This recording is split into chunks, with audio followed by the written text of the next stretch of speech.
सोप्या पद्धतीत घरातल्याच इन्ग्रेडियंट्समध्ये झटपट आणि इझिली तयार होते खुसखुशीत बटरफ्लाय चकरी। कमी तेलामध्ये कुरकुरीत आणि क्रंची बटरफ्लाय समोसा। एकदा समोसा बनवला ना तर परत परत समोसा बनवाल एवढा छान आणि क्रिस्पी समोसा होते।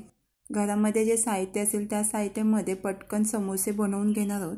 त्यासाठी माणसांच्या क्वांटिटीनुसार बटाटे घ्यायचे आहेत। मी 4 बटाटे घेतलेले आहेत। अख्खे बटाटे जर उकडत असेल तर फोकच्या साहाय्याने होल पाडून घ्यायचे आहेत। मी कट करून उकळून घेणार आहे। चवीपुरता मीठ आणि पाणी मिक्स करून 3 शिट्या लावून घ्यायच्या आहेत। समोसामध्ये जर आला असेल ना तर 1 नंबर समोसा होते। लसूण मी चॉप करून घेते। तुम्ही आला लसूण मिरचीची पेस्ट घेऊ शकता। स्प्रिंग अनियन कांद्याची पात जर अवेलेबल असेल तर घ्या, नाही घेतली तरी काही फरक पडत नाही। कांद्याची पात मी बारीक चॉप करून 1 कप गव्हाचा पीठ 1 कप गव्हाचा पीठ आणि मैद्याचा पीठ जर मिक्स करून घेतला तरी चालतं। मैदा आणि गव्हाच्या पिठाचा कॉम्बिनेशन केल्याने छान होतात समोसे। 1/4 टीस्पून ओवा अजवाईन मिक्स करून 1/4 टीस्पून कलोंजी जर नसेल तर ओव्यानेही छान होतात समोसे। चवीपुरता मीठ आणि 1 ते 2 चमचे तेल मिक्स करून तेल पिठामध्ये चोळून एकजीव करून घ्यायचं आहे। तेल मिक्स केल्याने समोसे खस्ता आणि क्रंची होतात। पिठामध्ये 1 पिंच खायचा सोडा मिक्स केलात ना तर कुरकुरीत होतात समोसे। मी यामध्ये मिक्स नाही करून घेतले। थोडा पाणी मिक्स करून डो मळून घ्यायचा आहे। समोसाची स्टफिंग होतपर्यंत रेस्ट करत ठेवायचं आहे पीठ। बॉईल करून घेतलेले बटाट्यांची सालं काढून घ्यायची आहेत। जास्त जर कुरकुरीत क्रंची हवे असेल समोसे तर त्यामध्ये सोडा मिक्स करूनच घ्या। सोडा वगैरे मिक्स न करता परफेक्टली असे समोसे क्रंची आणि कुरकुरीत तयार झालेत। बॉईल करून घेतलेले बटाट्यांची सालं काढून मॅश करून घ्यायच्यात। मी सुरीच्या साहाय्याने मॅश करून घेतले। समोसा स्टफिंग बनवण्यासाठी तेल राई चांगली तडतडून घ्यायची आहे। यामध्ये जिराही मिक्स करू शकता। यामध्ये मी जिरा पावडर मिक्स करून घेतले। आला लसूण मिरचीची पेस्ट आणि स्प्रिंग अनियन मिक्स करून सॉटे करून टर्मरिक पावडर, कॉरिएंडर पावडर, गरम मसाला, क्युमिन पावडर आणि रेड चिली पावडर।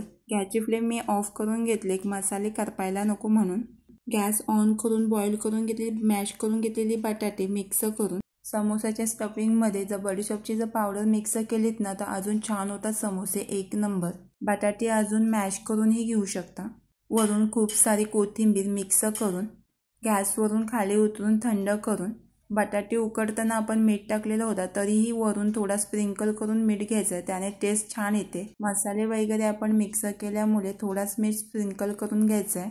साईडला ठेवून रेस्ट करत ठेवलेला पिठाचे पेढे तयार करून समोसे जेवढे तुम्हाला छोटे मोठे हवे असतील त्याप्रमाणे समोसेचे पेढे घेऊन छोटे छोटे असे पातळ असे पापड तयार करून घ्यायचे आहेत।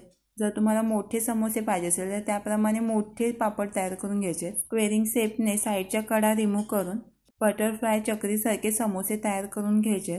भाजी असल्यामुळे समोसे कोणी खात नसेल तर आवर्जून खातील एवढे छान असे समोसे तयार होतात। कडा आपण एकत्र करतो त्यावेळी कडा चिपकवून नाही घ्यायचा, पलटवून समोसेची स्टफिंग ठेवून घ्यायची। जास्तही स्टफिंग भरून नाही घ्यायची। जेवढी आपली समोस्यांची साईज असेल तेवढे समोस्यांची स्टफिंग भरून कडा एकत्र करून चिपकवून घ्यायचा आहे। समोसा पलटवून कडा सोडून घ्यायचे। याचप्रमाणे असे छान असे समोसे तयार करून आवर्जून सर्व समोसे खातील एवढे छान असे समोसे तयार होतात। गॅसवर तेल गरम करत ठेवायचं आहे। गरम करून घेतलेल्या तेलामध्ये समोसे फ्राय करून आणि गरम जर तेल नसेल तर समोसे सर्व तेल पितील। समोस्यांवर तेल उडून घेतल्याने समोस्यांची जर स्टफिंग जर बाहेर येत असेल तर येणार नाही। समोसे फ्राय करताना जास्तही करपून नाही घ्यायचे कारण की आपण पातळ चपात्या असे लाटून घेतलेले आहेत, त्यामुळे न सोडा न काही मिक्स करता छान असे कुरकुरीत असे समोसे तयार होतात। सोप्या पद्धतीत घरातल्याच इन्ग्रेडियंट्समध्ये झटपट इझिली तयार होतात समोसे। सर्व समोसे फ्राय करून चटणी सोबत नाही तर टॅमॅटो सॉस सोबत पाहू शकता 1 नंबर असे क्रिस्पी झालेत। याच पद्धतीत समोसे बनवायला विसरू नका। कमेंट्स करायला आणि खायला आणि बनवायला विसरू नका।